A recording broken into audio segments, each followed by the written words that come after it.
difference.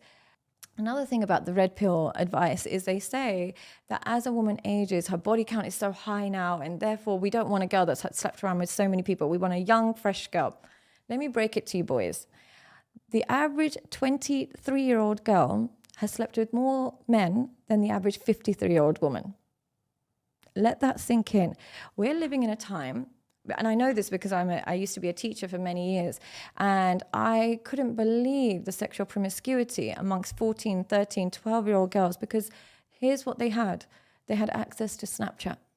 They could send nudes of themselves to older boys or whatever it is from the age of 11, 12, nudes or whatever it is. Well, it's technically child pornography.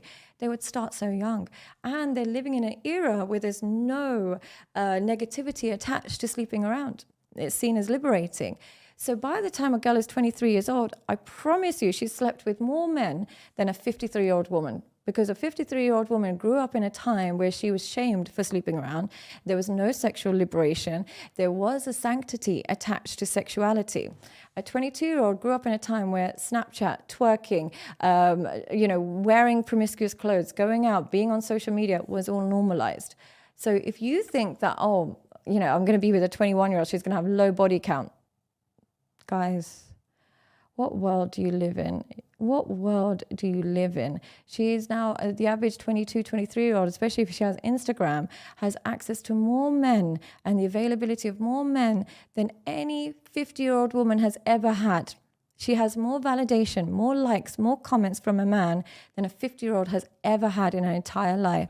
And you're telling me you're choosing a young woman because she's going to be less sexually promiscuous. Oh my goodness. Guys, sometimes you're so dumb it hurts my soul.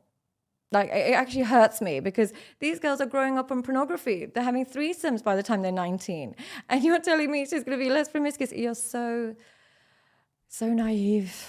So naive. You're so lucky you have me to tell you this, because honestly, I'm like a sister to you guys, because the way I'm whistleblowing these girls, and you come for me and tell me like I'm crazy, but you are so lucky to have me, honestly.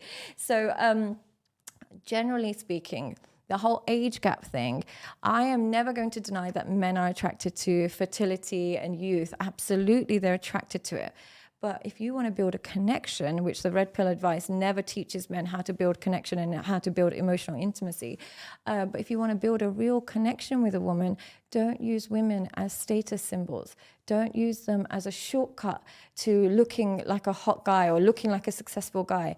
Use women as a way and a tool of somebody who allows you to completely be yourself, somebody who you can truly connect with. And in that process of connecting with a woman, you will start reconnecting with yourself.